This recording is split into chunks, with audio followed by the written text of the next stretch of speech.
que a graça soberana do Senhor se faz presente. Não merecemos. Eu repito, não merecemos. Não temos obras e nenhum feito que possa nos abonar em ter a presença de Deus. Somos pecadores. E nós estamos aqui para glorificar a Deus esse amor investido em nós. Essa misericórdia investida em nós. E nós estamos aqui para que o Espírito Santo possa nos guiar e nos encher com a graça do Senhor nessa noite. Amém? Amém. Deus me deu uma palavra e eu quero compartilhar a todos que nos acompanham e a todos presentes em nome de Jesus. Livro de Mateus, Novo Testamento, Mateus, capítulo 10. Louvado e engrandecido seja o nome santo do Senhor. Mateus, capítulo 10. Oh Deus Todo-Poderoso, o tema da leitura, os 12 e a sua missão. Amém? Aos que nos acompanham, em nome de Jesus, aos que nos acompanham através do YouTube, através do Facebook, que, se possível, pegue um exemplar bíblico agora, se desprenda dos seus afazeres, se possível, e acompanhe a meditação na palavra, acompanhe a leitura. O Espírito Santo tem algo para o teu coração. Ele não é limitado à distância, não é limitado ao local. Ele é poderoso para agir no teu coração nessa hora, por fé, em nome de Jesus. Amém? Amém. Mateus, capítulo 10, versículo 1 em diante diz. Nós vamos ler até o 26, para a glória de Deus. Amém? E versículo 1: E chamando os seus 12 discípulos, deu-lhes poder sobre os espíritos imundos, para os expulsarem e para curarem toda enfermidade e todo mal.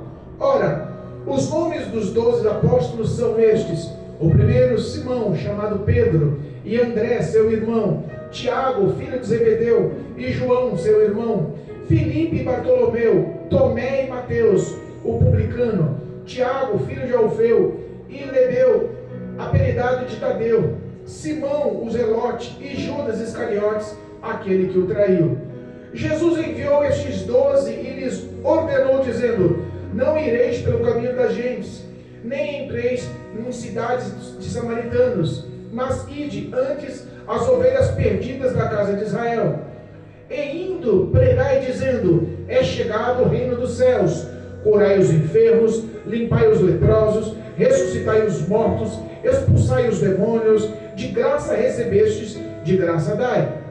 Não possua ouro, nem prata, nem cobre em vossos cintos, nem alforje para o caminho, nem 2 túnicas, nem sandálias, nem bordão, porque digno é o operário do seu alimento. E em qualquer cidade ou aldeia em que entrardes, procurai saber que nela seja digno, e hospedai-vos até que vos retireis. E quando entrardes em alguma casa, saudai-a, e se a casa for digna, desça sobre ela a vossa paz, mas se não for digna, torne para vós a vossa paz. E se ninguém vos receber, nem escutar as vossas palavras, saindo daquela casa ou cidade, sacudi o pó dos vossos pés. Em verdade vos digo que, no dia do juízo, haverá menos rigor para o país de Sodoma e Gomorra do que para aquela cidade. Eis que vos envio como ovelhas ao meio dos lobos. Portanto, sede prudentes como as serpentes e sempre como as pombas. Acautelai-vos, porém, dos homens, porque eles vos entregarão aos sinédrios e vos açoitarão nas suas sinagogas, e sereis até conduzido à presença dos governadores e dos reis, por causa de mim, para lhes servir de testemunho, e a eles e aos gentios.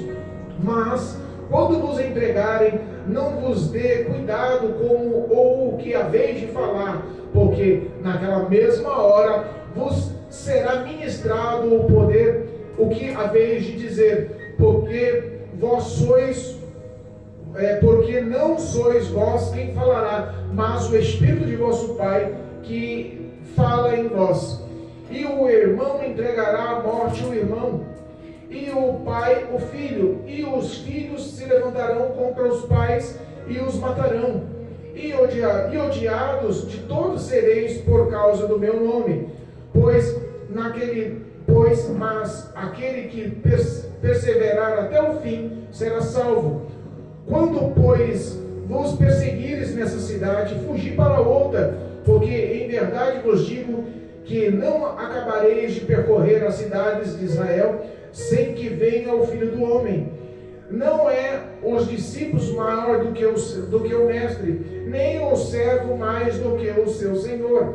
Basta os discípulos ser como o seu mestre e ao servo ser como o seu senhor. Se chamaram Beelzebul ao pai de família, quanto mais aos seus domésticos. Portanto, não os temais, porque nada há encoberto que não haja de revelar-se, nem oculto que não haja de saber-se. Amém? Amém. Louvado seja Deus.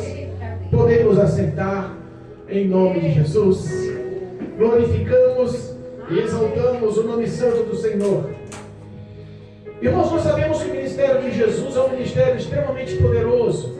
Sabemos que o ministério de Jesus foi um ministério regado de muitas palavras, de muitos ensinamentos.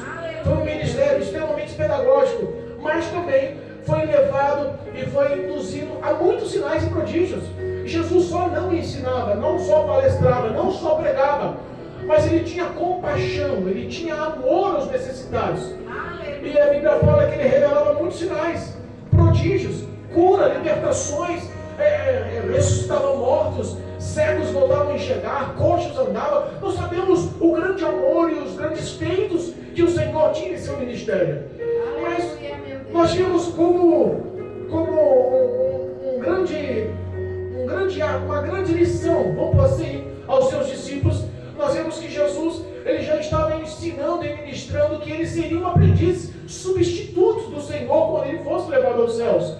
Eles tinham que sentir e entender que eles seriam responsáveis por anunciar e por levar à presença dos homens o reino dos céus.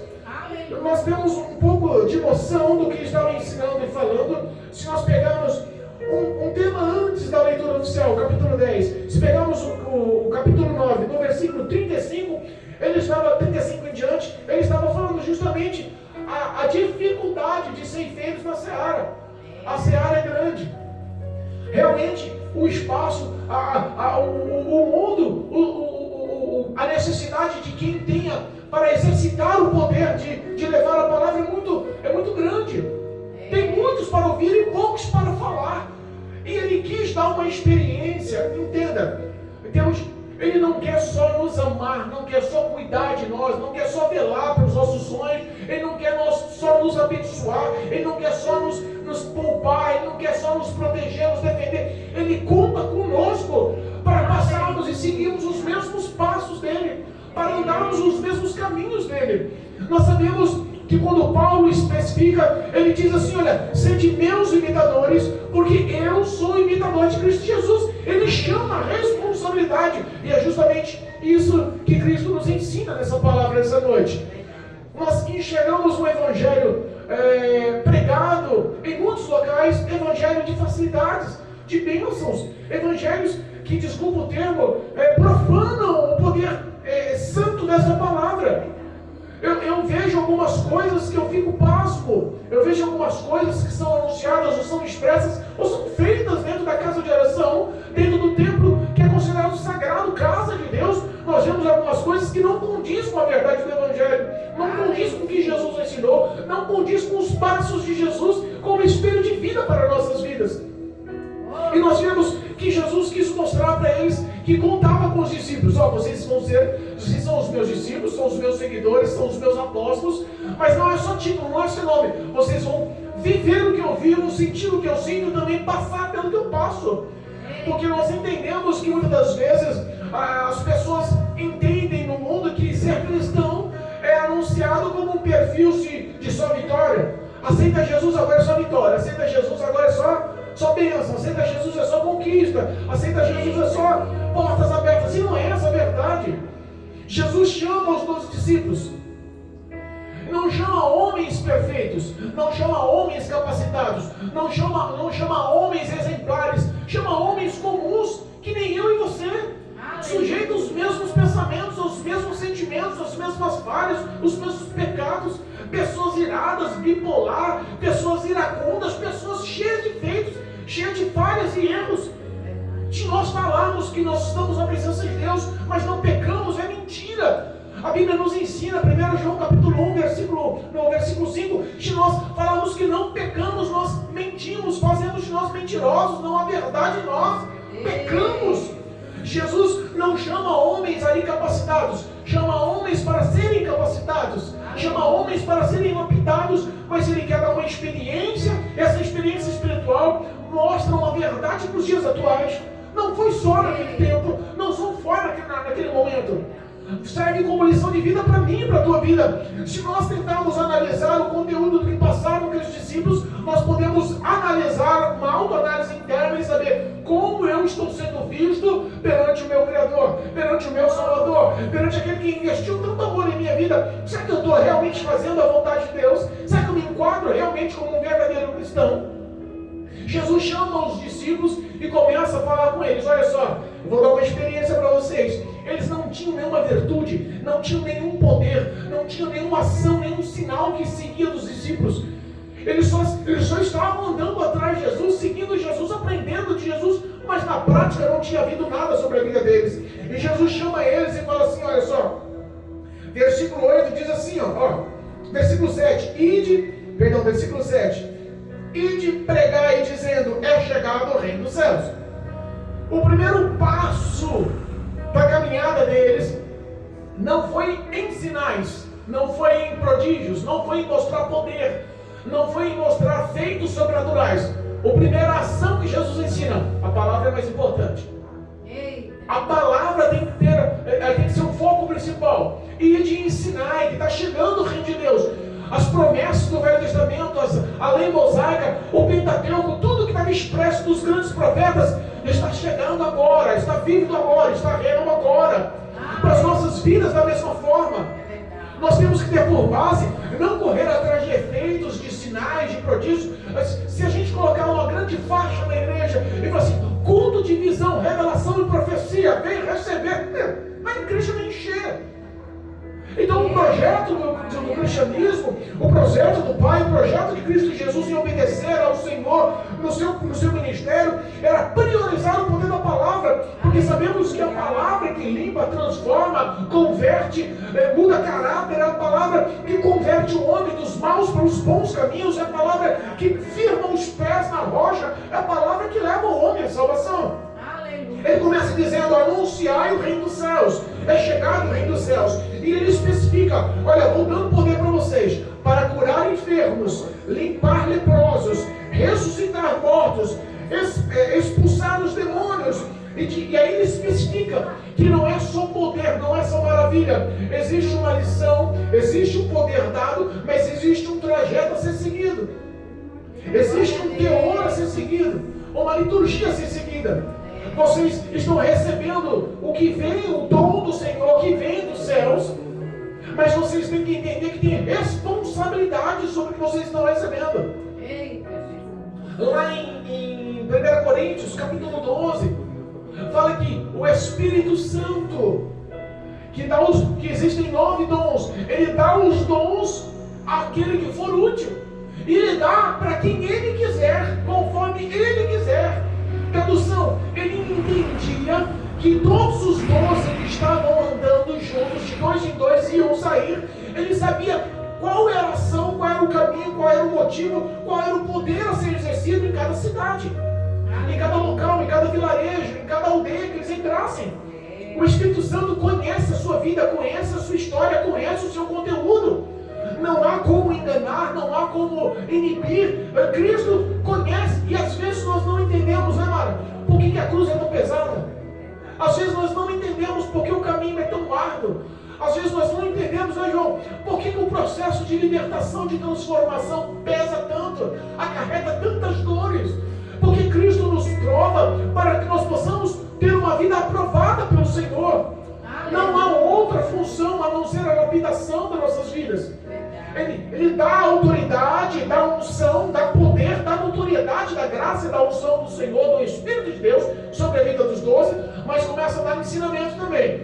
Vocês vão ter poder, vão entrar nas cidades, vão pregar o evangelho, vão anunciar o reino. Se houver leprosos, curem. Se houver doentes, curem. Se houver necessitados, curem. E se houver demônios, expulsem. Tem poder e autoridade para tal. Mas entenda, existem algumas legalidades que vocês não podem dar ao inimigo. Ele especifica: vocês recebem de graça o que eu estou te dando. Eu não estou cobrando nada de vocês. Mas vocês, o que vocês recebem, vocês vão passar à frente com amor, sem nenhum tipo de avareza, de desejo material, de cobrança sobre aquilo. E ele começa a especificar: olha só, vocês a partir de agora vão depender do Espírito de Deus. Vão aprender a viver pela fé. E a viver pela fé é complicado. Viver pela fé é difícil. Viver pela fé, irmãos, realmente é difícil. Aleluia. Eu falo por mim. Cristo me resgatou, e quando Cristo me resgatou, eu estava no fundo do poço. Espiritualmente, eu só pensava em morte. Os vícios me dominavam. Estava algemado, encarcerado. Eu não tinha perspectivas nem sonho, mas a minha vida material era próspera. Mas como assim, pastor? A minha vida material era próspera, mas a minha vida espiritual, sentimental e familiar era destruída. Tinha uma renda estável. Tive um grande nome dentro da Chevrolet. Fui um dos maiores vendedores da Chevrolet do Brasil. Tinha uma renda média em 2012, 2013 de 13, 14 mil por mês. Naquela época era uma boa renda, uma grande renda. Aí Jesus, quando me chama, fala assim: vou tirar tudo. Primeiro, me deixou desempregado. Os amigos desapareceram. As necessidades começaram a surgir. Eu comecei a orar a Deus pelo almoço. Começamos a clamar ao Senhor pelo que comer. Deus retirou tudo que eu tinha, mas o que Ele me deu, o dinheiro não compra. Aleluia. E hoje eu entendo que eu sou próspero, não por acúmulo de bens, mas pela ausência da necessidade. Aleluia. Jesus estava mostrando para eles: vocês vão aprender a viver pela fé, vocês vão aprender a confiar, vocês vão aprender a entender que todos os seus passos são conduzidos, induzidos pelo Espírito Santo, e Ele não te deixa na mão, Ele não te decepciona. Aleluia. O homem te frustra. Você mesmo se frustra. Nós mesmos se frustramos. Esperamos e não conseguimos concluir o que o nosso desejo, nosso coração, nossa mente quer. Nós deixamos a desejar para nós mesmos, ainda mais os homens ao redor. Jesus começa a falar para eles assim: ó, eu não quero que vocês levem ouro nem prata, não vai levar dinheiro nenhum, nenhuma reserva. Não vai levar nenhuma túnica reserva, não vai levar uma roupa reserva, não vai levar uma sandália reserva, não vai levar nenhum cajado. Vocês não vão levar, vocês vão aprender a viver pela fé. Às vezes nós entendemos que Deus tira, porque não é porque Ele está te castigando, é porque aquilo te afasta de Deus. Não é porque Ele está te oprimindo. Ah, eu fui mal, agora Jesus está me castigando, por isso que Ele está me colocando nessa situação. Não é essa a verdade. É porque às vezes Deus conhece o nosso futuro, os nossos sentimentos, e sabe que aquilo pode me afastar de Deus, pode gerar o pecado, e o pecado é a única coisa que afasta o homem de Deus. Ele começa a falar: vocês vão andar pela fé. E entenda, não é porque vocês vão ter a palavra nos lábios, vão estar cheios do Espírito Santo, vai ter autoridade para expulsar demônios, curar, fazer sinais e prodígios, que vocês não vão ser perseguidos. Pelo contrário, tem local que não vai receber você, tem local que não vai dar crédito para você. Talvez tenha muito nome no meio de vocês, no coletivo pessoal, nas pessoas próximas a vocês, mas lá fora ninguém pode dar crédito para vocês. Entre nas cidades, anuncie o reino de Deus.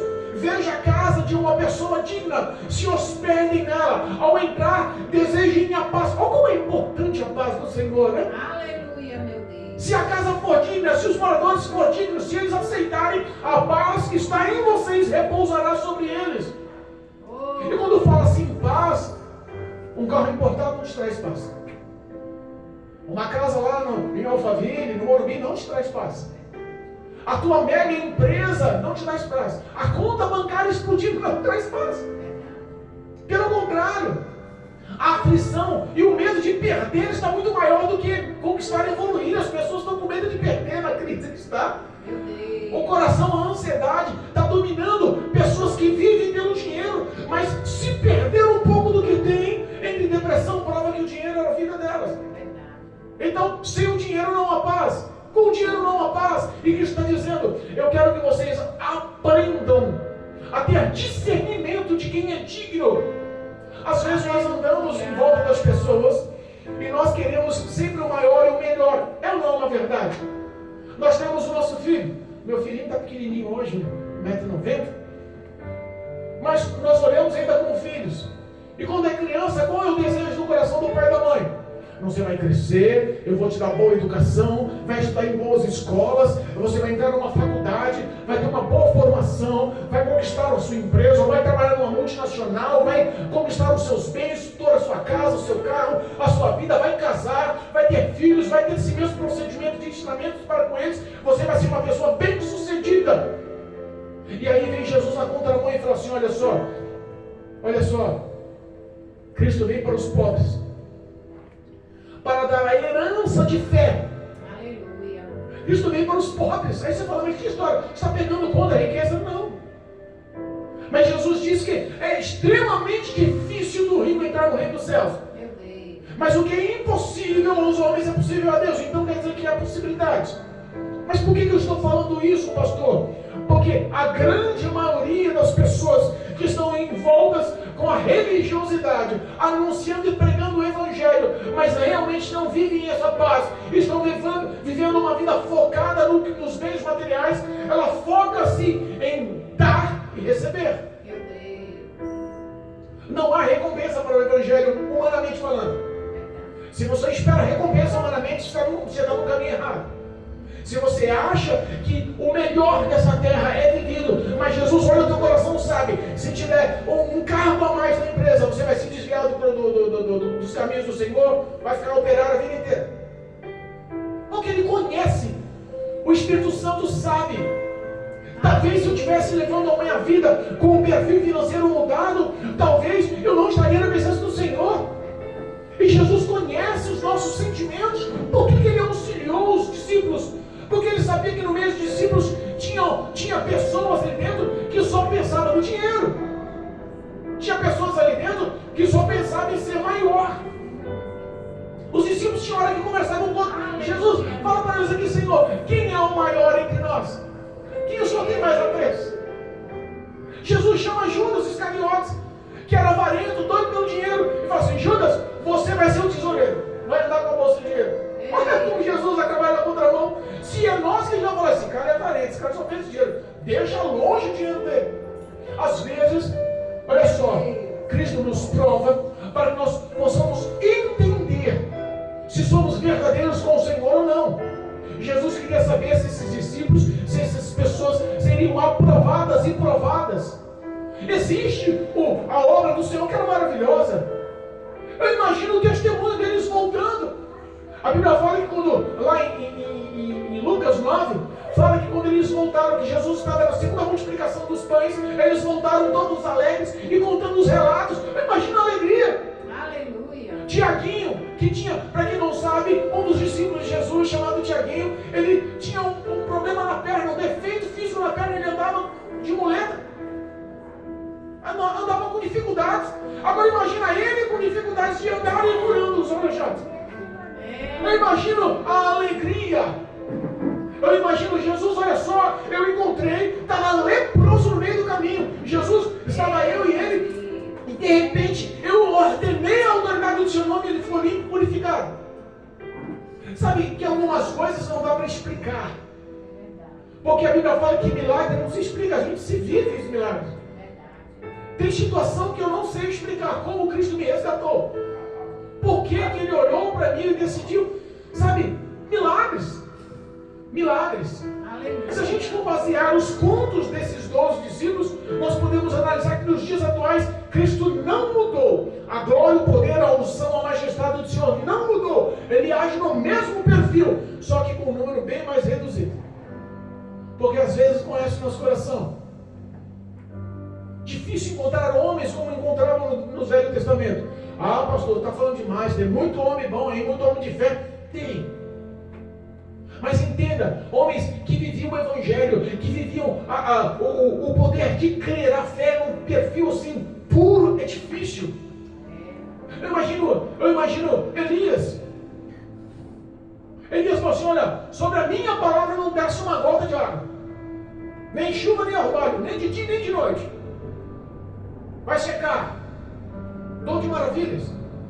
Eu imagino ele chegando lá na viúva de Sarepta.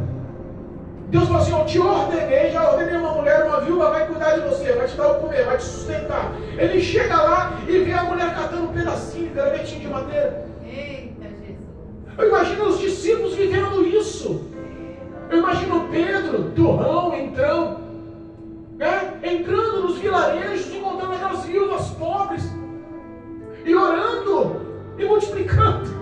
Aleluia. Multiplicando o azeite, multiplicando a farinha. Verdade. Eu imagino Tomé, o duvidoso, aquele que, sabe, para crer era difícil, orando pelos filhos, como a viúva de Naim, olhando pelos filhos no caixão e botando as crianças para levantar. Aleluia, meu Deus. Sabe, eu fico imaginando, será que Jesus mudou? Ou será que nós mudamos? Será que Jesus pode contar com a minha vida, com a minha ação de vida, com o meu ato de crer? Oh, Jesus. Às vezes nós vemos enfáticos, com muitas vantagens, ser cristão. Às vezes nós enxergamos o cristianismo com tanta alegria, com tantos testemunhos gloriosos, e nós falamos: por que não acontece na nossa vida? Porque às vezes não estamos dispostos a viver o Evangelho como é para ser vivido. Sabemos ou não sabemos o que é certo e o que é errado? Sabemos ou não sabemos quando nós andamos no caminho e andamos fora do caminho?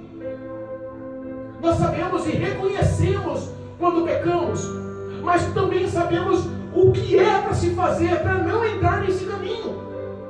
Aleluia. Nós sabemos que se nós orarmos mais vezes por dia, quanto mais oração, Deus mais vai responder. Mais glória e unção teremos.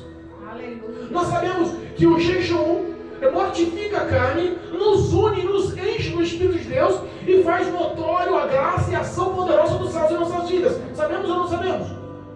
Nós sabemos que se nós lermos a palavra todos os dias, meditarmos nela de dia e de noite, guardarmos no coração, e na hora do embate, na hora da aflição, na hora da acusação, na hora da tentação, nós lembrarmos e praticarmos a palavra, a nossa vida muda ou não muda?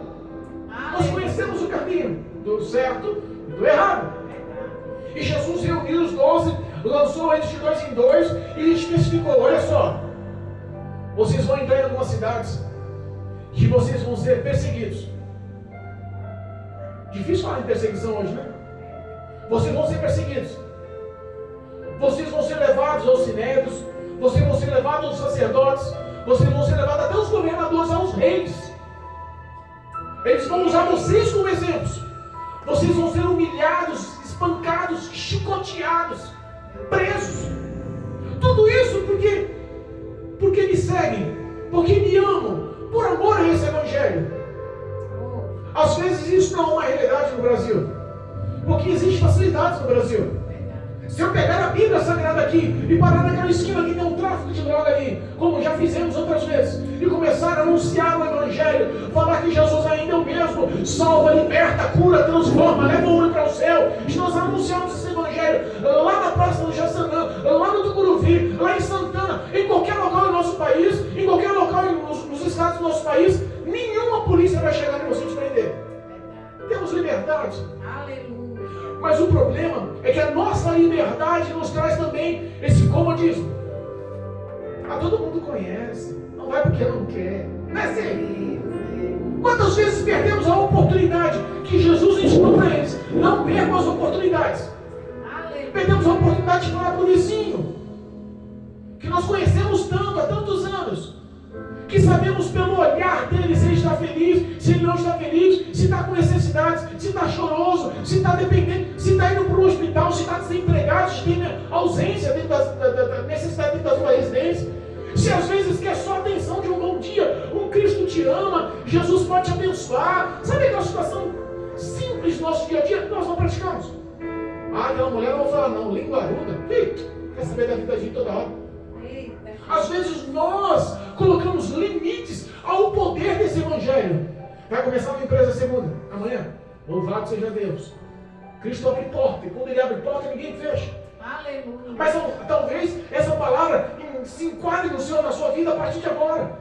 Aceitou Jesus essa semana. E todas as vezes que a gente começa uma caminhada com Cristo, pode ter certeza que você não vai começar uma caminhada só com vitória. Você vai começar a sua caminhada com provação. Jesus, quando começou o ministério dele, ele foi conduzido ao deserto e não foi conduzido por ninguém, a não ser pelo Espírito de Deus. Às vezes Deus te prova, mas vai te honrar.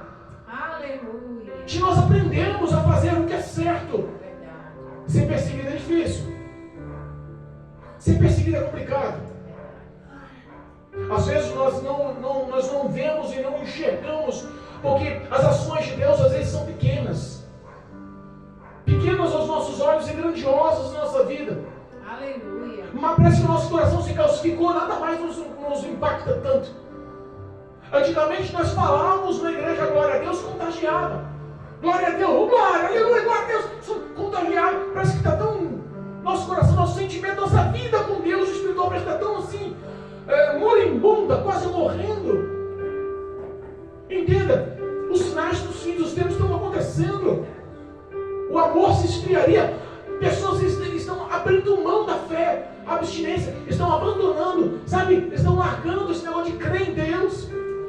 E pregar o Evangelho, ser cristão mesmo nos dias atuais, talvez seja muito pior do que nos dias de Paulo, nos dias da igreja primitiva, nos dias do próprio Jesus.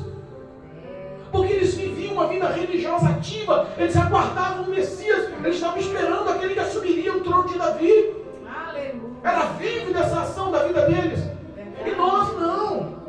Estamos às vezes idolatrando e vivendo uma situação rotineira que nem temos mais entendimento. O príncipe desse século cegou o entendimento. Como é que cega o entendimento? A gente sabe que enxerga a visão. Cega a vista, cega o ver. Mas chegando a cegar o entendimento. Meu Deus, é forte. O diabo não está mais preocupado em tirar as pessoas da igreja, em fechar as portas da igreja, em acabar com os ministérios. Ele está entrando nos ministérios e induzindo esse povo ao pecado dentro dos ministérios. Verdade. Meu Deus. Quando fala que o verdadeiro cristão, como Jesus indica aqui, vocês vão ser açoitados, vocês vão ser perseguidos. Quando te levarem para dar satisfação nos reinos, nos governadores, entenda, eles vão realmente sacrificar vocês. Meu Deus. Eu vi um testemunho essa semana. Que se eu não me engano foi no Reino Unido, que é proibido o evangelho naquele país. Um homem, Mara, foi encontrado com um versículo rasgadinho da Bíblia. Um versículo rasgadinho da Bíblia. Foi encontrado nas coisas dele, na entrada do país. Pegaram aquele homem, levaram ali preso. Está em vídeos anunciando, levaram ele preso por 3 meses. Torturaram aquele homem de todo quanto é jeito. Não permitiram que ele saísse do país, ele está preso. Estão pedindo a extradição, e o Reino Unido é um país que extradita, mas eles não querem extraditar. Diz que pegaram navalhas e descascaram os dedos dele, de ficar os músculos, tendões e ossos expostos. E aí eu fico pensando, qual é a nossa verdade com Cristo? Se ele por um versículo não negou a Cristo e está sofrendo até os dias atuais, eu não sei qual o destino, como se desenrolou essa situação. Mas eu fico pensando, qual é a nossa facilidade? Nós falamos para todos os vizinhos ouvir, pessoas que estão afastadas, mas que Jesus ama do mesmo jeito, que estão enfraquecidas, mas que Jesus tem projeto do mesmo jeito, que às vezes olham e falam assim, eu não me vejo mais na igreja, mas Jesus tem projeto, plano para salvar, para levar para o céu, compromisso de anunciar o Evangelho, conta com a vida da pessoa. Aleluia. E nós estamos aqui às vezes falando, e as pessoas não querem mais dar crédito, não querem mais valorizar o poder vivo desse Evangelho. Ele começa a falar, olha só, versículo 21 diz assim, e o irmão entregará à morte o irmão, e o pai o filho, e o filho se levantarão contra os pais e os matarão. Que versículo é esse? A verdade de quem assume Cristo em vida, aquele que declara o Senhor perante os homens e o Senhor declara ele perante o Pai nos céus. Aleluia. A verdade daqueles que entram na contramão dos valores do mundo. E fala assim, você virou crente e não mora mais aqui. Já ouviu falar desse testemunho? Eu conheci um apóstolo, inclusive fiz um curso, fiz um seminário com ele de libertação, foi? Apóstolo William. Ele veio do mundo da macumbaria, magia negra, feitiçaria. Era complicado, era pesado. Os pais, pai de santo, mãe de santo, moravam no centro de macumbaria. Cristo alcançou ele por um folhetinho bíblico entregado na esquina por uma criança. Aleluia. O evangelho entrou no coração dele. Ele, com aquele papelzinho na mão, decidiu entrar numa igreja, aceitou a Cristo. E no dia que aceitou a Jesus, foi liberto e batizado no Espírito Santo. Como é que dá para entender esse Deus? Aleluia. Oh, glória. Você acha que a entrada, o retorno daquele culto, voltando para casa, ele seria levado como? Será que o sentimento de pai e de mãe seria o mesmo? Ou você acha que os demônios não viriam a luz que estava entrando naquele lar? Ele sofreu tanto, padeceu tanto, lutou tanto. Os pais fizeram macumba, fizeram trabalhos, fizeram oferendas, fizeram todo tipo de trabalhos para demônios, para matar o próprio filho. O pai morreu, mas a mãe se converteu. O centro de macumba, que era um dos mais visitados por políticos, artistas, pessoas de nome, ricos que iam lá gastar o dinheiro e fazer trabalho, oferendas, ofertas para demônios, por pensamentos carnais, humanos, satisfatórios da parte deles. Aquele mesmo centro se tornou uma igreja. Aquele menino que foi alcançado por aquele homem que foi alcançado por uma criança, hoje é apóstolo, aquele centro de macumba tem uma igreja. Mas aí nós entendemos como foi a vida deste homem para chegar no perfil de ser consagrado e ungido como apóstolo na presença do Senhor. Esse evangelho parece que não, mas continua sendo um evangelho de poder. Para o mundo é loucura, para amar é poder de Deus, que cuida de duas pessoas deficientes, pessoas que ela ama, e só ela sabe a dificuldade física, mental, psicológica, financeira, tudo que ela sofre diariamente. Tem dia que está aqui no culto, coitada, cochilando e preocupada em levar o alimento para os que estão lá na casa dela e não consegue nem ficar em pé mais na cama. Isso é poder de Deus, isso é graça de Deus. Glorie-se e glorifique o Senhor, exulte o teu coração, porque o Senhor te ama e te dá dando força diária. Aleluia. O projeto de luta, de separação da família e o desejo do coração de restituição daquele amor e de todo aquele vínculo que foi formado quando se casou, vai ser restituído. Aleluia. Pode ser duro no começo, mas existe poder na oração. A graça de Deus continua na sua história. Deus. Entenda. O cristão, ser cristão hoje, é você realmente não viver em ambas casas. Parece que o cristianismo no Brasil, eu dei esse exemplo no último culto, eu vou repetir, parece que o cristianismo no Brasil é como um grande lago de quilômetros de extensão, mas com 5 centímetros de profundidade. Ninguém quer mais se aprofundar. Ninguém quer mais depender, ninguém quer mais ser audacioso, corajoso.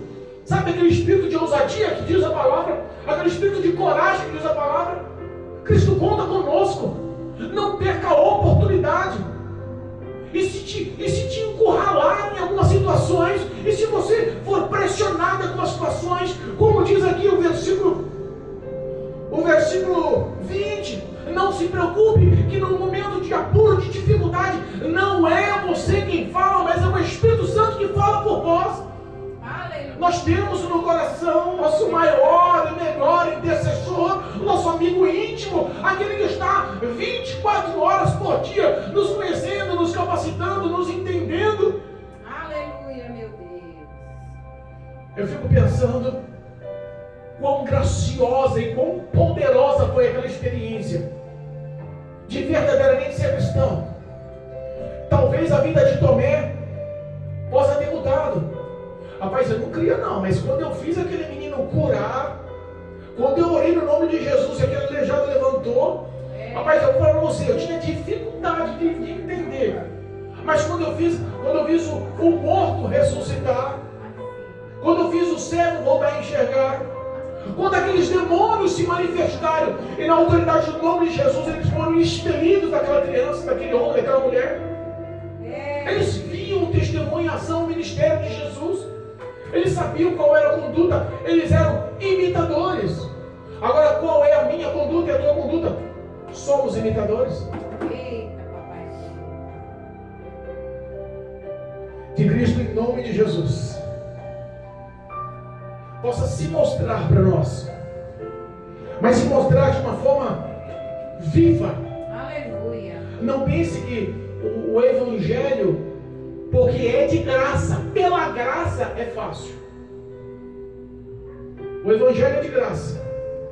O Evangelho é pela graça de Deus, Aleluia. pela graça de Cristo Jesus. Amém. Mas entenda, não é de graça, é difícil. Não é fácil, não é simples, é difícil. Jesus olha para eles e fala assim: olha só, eles vão te perseguir. E se é um pai de família falaram que era Beelzebul que estava agindo sobre a vida dele, imagina quantos domésticos da casa. Meu Deus. Lembra quando Jesus expulsou o demônio? Os fariseus levantaram assim: ele expulsa demônios por Beelzebul. Olha que coisa maligna. Quantas vezes não acreditaram no seu ministério? Quantas vezes você sentou para aconselhar um amigo? Quantas vezes você deu um abraço para uma amiga? Quantas vezes você, falando do amor de Cristo, quem olha fala assim: esse cara aí não tem profundidade, essa mulher aí é fruta mentirosa, esses dois aí, não, essa vida aí, essa história aí não vai longe não. Roubou, matou, mentiu, prostituiu, fez um monte de coisa no passado, de repente vira crente e acha que está tudo certo. A visão do mundo e nosso respeito é esse.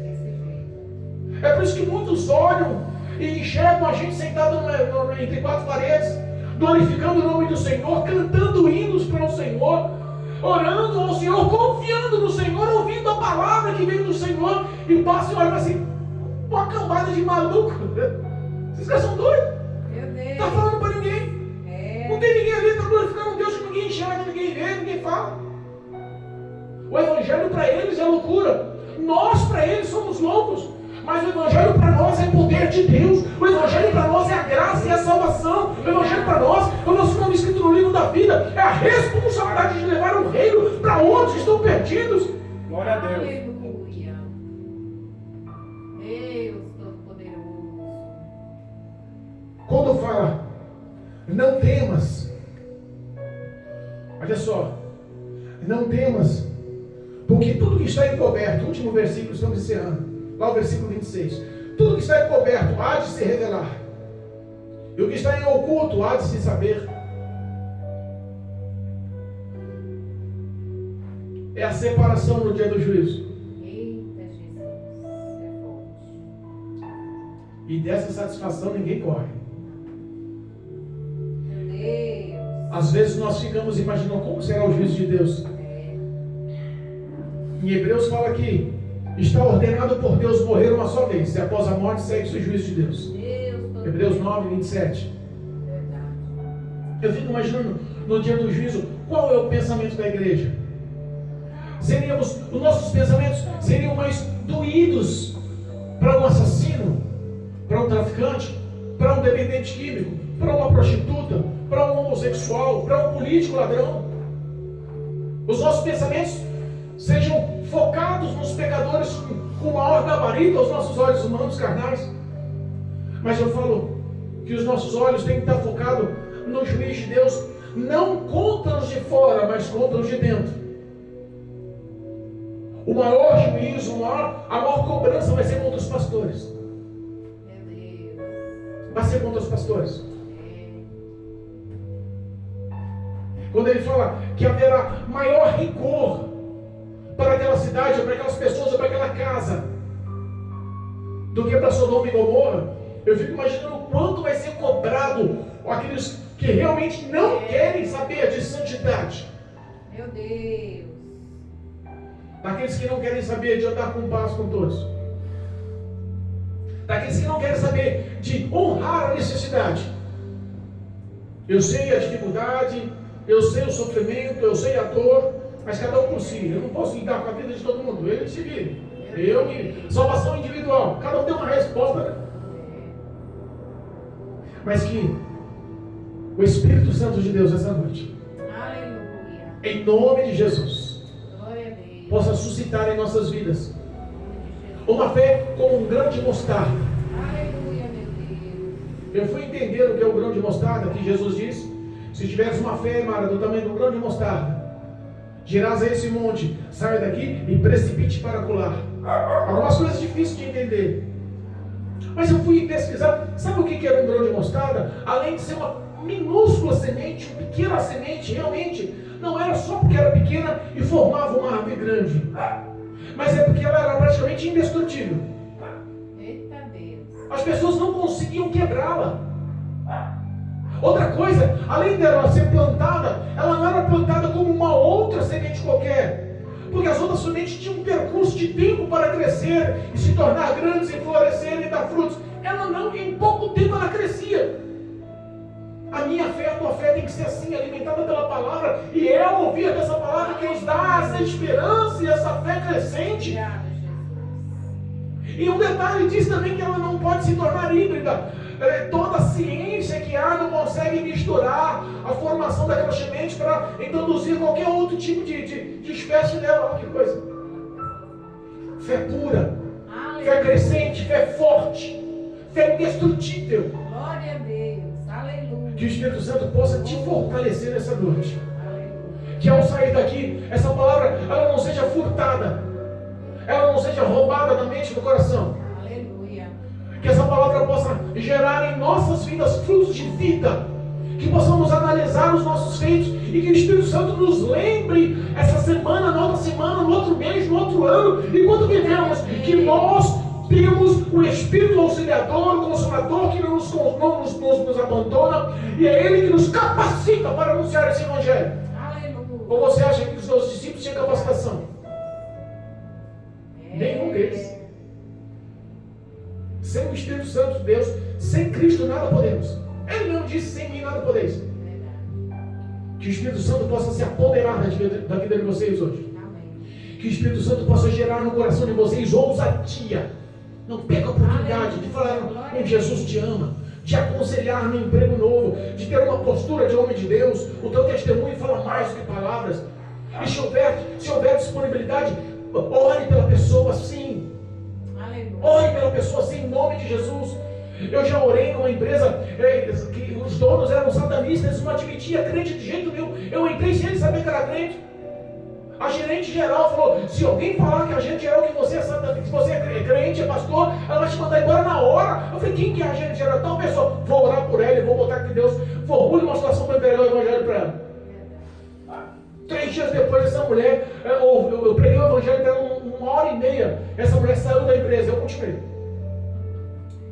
E essa mulher, ao sair, falou assim: o Deus, o seu Deus é o Deus da minha mãe. E ela disse que Deus ia falar comigo essa semana. E falou: Eita Jesus. não perca a oportunidade. É o mesmo Deus. Ele conta. Marcelo, que é mais conhecido e popular nessa rua que todo mundo. Quando houver a oportunidade, fale de Cristo Jesus. Receba ousadia, receba a graça do Espírito Santo nessa noite. Em nome de Jesus. Em nome de Jesus. Amém? Amém. Louvado seja Deus.